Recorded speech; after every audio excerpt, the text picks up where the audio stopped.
Okay, so we're going to take a deep dive today, and I'm pretty excited about this one. Yeah. You sent over some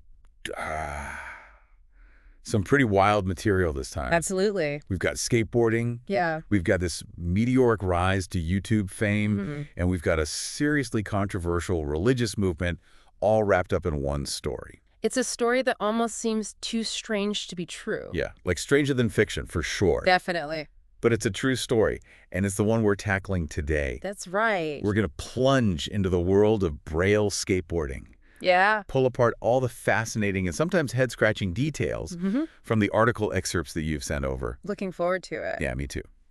So to set the stage for our listeners, this is a story about a skateboarding channel Yes. that not only finds massive success on YouTube, but also becomes deeply intertwined with the Church of Scientology. A very unusual pairing. Yeah, definitely an unusual A pair. real head-scratcher for sure. It is. How did this happen? Yeah. How did this happen? That's really the question at the heart of this deep dive. It is. It is. And we're going to try to answer that for everyone. Let's do it. So let's rewind the clock back to the very early days of YouTube. Okay. I mean, we're talking just a handful of days after the platform actually launched. Wow. And we're introduced to our main character, Aaron Cairo. Okay. And Cairo's mission was really simple. What was that? He wanted to teach the world how to skateboard, Okay. one video at a time. Makes sense. Yeah. So he starts with the basics. Yeah. You know, how to kickflip, how to pop Oh, shove. foundational trick. Exactly, the foundational tricks. Right. And you know what? These tutorials actually started to gain some traction. Oh, really? People were hungry for this kind of content, Yeah, I can see that. eager to learn. Makes sense. So now, fast forward a few years Okay. to around 2013, 2014, Right? and Cairo really starts to ramp things up. Oh, yeah. How He so? starts posting not once, but twice every single day. Wow. That's a lot of content.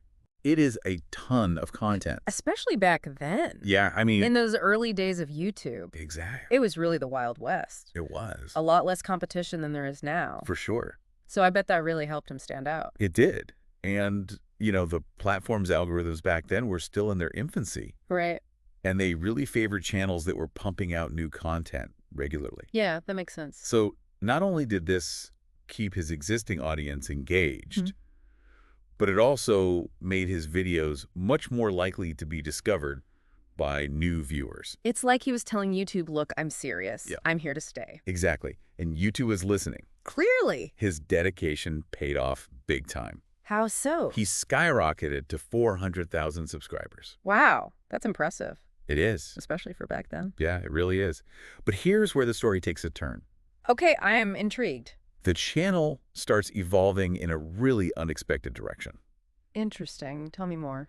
So a guy named Lance Silver comes on board as a video editor. Now, Lance was a member of the Church of Scientology. Okay, so that's where that element starts to creep in. It is. Interesting. And Silver's involvement really shapes the content that follows. I see. So you can see how someone behind the scenes Right. can really influence a channel's direction. Absolutely. Their perspective, their ideas can really make a difference. For sure. And in this case, the new direction was pure internet gold. Oh, yeah. Tell me about this. They started doing these games of skate.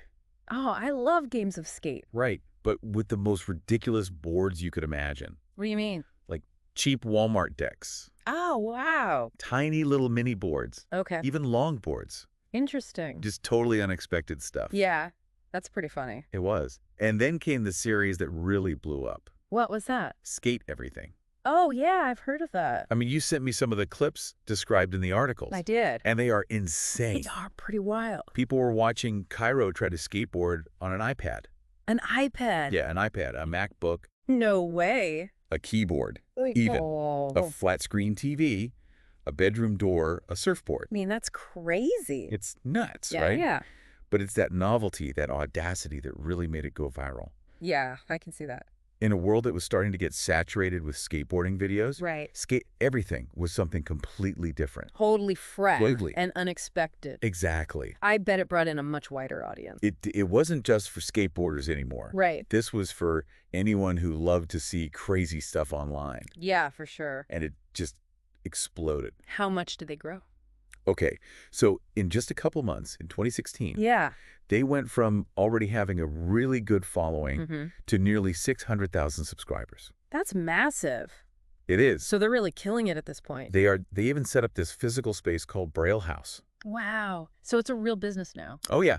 What started as this solo effort on YouTube Right. was now a full-fledged business with employees, a dedicated filming location. The whole 9 yards. The whole 9 yards. That's quite a journey. It is.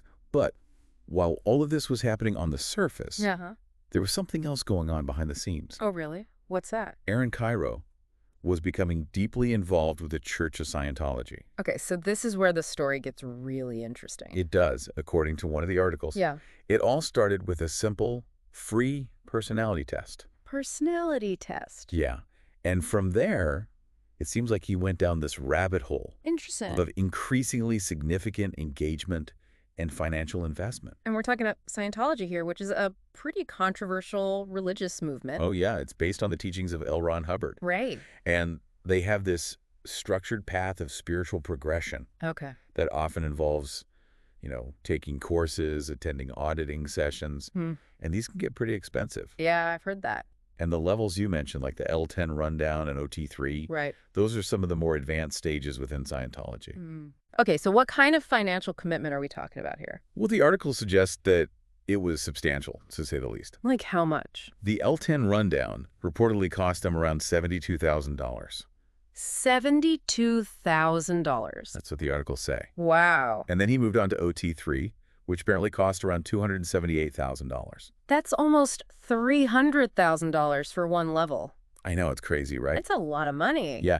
And in total, the articles estimate that his donations to Scientology exceeded $1 million. $1 million. Yeah. And apparently that earned him some kind of gold meritorious status within the church. So he's clearly a big believer. He is. And he's even said publicly that Scientology played a role in his success. Right, but the articles also present another perspective. What's that? They argue that his success was more likely due to his early dedication to those daily uploads, and the simple fact that he was providing valuable content, teaching people how to skateboard for free. Like, it was just good old-fashioned hard work and a good idea. Exactly. So now we've got this interesting dynamic where Cairo is pouring a ton of money into Scientology. But things are starting to unravel at Braille Skateboarding. Oh, no. What happened? Well, for one, the skate everything concept, Yeah. which had been their golden ticket to viral fame, Right. it started to lose its shine. Why do you think that was? I think viewers were getting tired of it. Makes sense. It was like they'd seen it all before. Like a one-trick pony. Kind of. And, that happens a lot with viral content. It does. What's new and exciting today is old news tomorrow. That's the internet for you. Right. You have to keep innovating to keep people engaged. For sure. And it wasn't just the viewers who were getting restless. Oh, what else is going on? There were some serious internal problems brewing. Like what, some? Well, the articles mentioned some pretty heated pay disputes. Oh, no. Some employees were reportedly earning as little as $20 an hour. $20 an hour. Yeah, even while Cairo was donating millions to Scientology. So there's this huge disparity between what he's given to the church and what he's paying his employees. Exactly, and it doesn't stop there. What else? There were also these allegations of really sketchy working conditions. Oh, wow. Like, Employees said they were handling brand deals and not getting proper compensation. Oh, no, that's not right. And they even said they were building ramps for free on their own time. Seriously? Yeah, it was a mess. So it sounds like there is a lot of resentment building up. Oh, yeah, definitely. When there's that kind of disconnect between what the leadership is doing and how they're treating your team. Right. It can really poison the well. It can, and it makes you question whose contributions are really being valued. Exactly. And that resentment boiled over. How so? A bunch of popular skaters left the company. Who are we talking about? Finney Potter, Carlos Laura, Nigel Jones, Gabe Cruz. Wow, some big names. Big names? And the article suggests that their departures were not exactly amicable. Not at all. Yikes. Yeah, and then came this really pivotal moment that generated a ton of negative attention online. Oh, no, what happened? Cairo asked his fan base to donate $200,000. $200,000? Yeah, to help save a local skate park. Okay. But given everything else that was going on. Right, like his massive donations to Scientology, this really didn't go over well. It didn't, it backfired spectacularly. Yeah. People started publicly questioning his priorities. Like, where was his money actually going? Right. If he could afford to give $1 million to Scientology, exactly, why was he asking his fans for money? It's a valid question. It is, and it really shows how much scrutiny these online personalities are under. Yeah. Every move, especially when it comes to money, is watched and analyzed by their audience. For sure. And if there's any perceived hypocrisy, it can really damage their reputation. It did in this case. Wow. So what happened next? Well, then came this really strange twist. Oh, boy. I'm ready. In 2021, Cairo announces that he's going to business school. Business school. Yeah, for 5 months. Okay. But as the articles reveal, he was actually gone for nearly 2 years. 2 years? 2 years. What was he really doing? He was undergoing advanced Scientology training. Wow. And he actually ended up stepping into a leadership role. Oh, wow. Within the San Francisco branch of the church. So he basically abandoned his company. Pretty much. And he didn't really tell anyone what was going on. So he just left everyone in the dark. Yeah. And that had a huge impact on the company. How so? Well, the remaining employees were left without any clear leadership. Right. Or a real understanding of the situation. That's a recipe for disaster. It created this vacuum. Yeah. And all this uncertainty. And what about the business itself?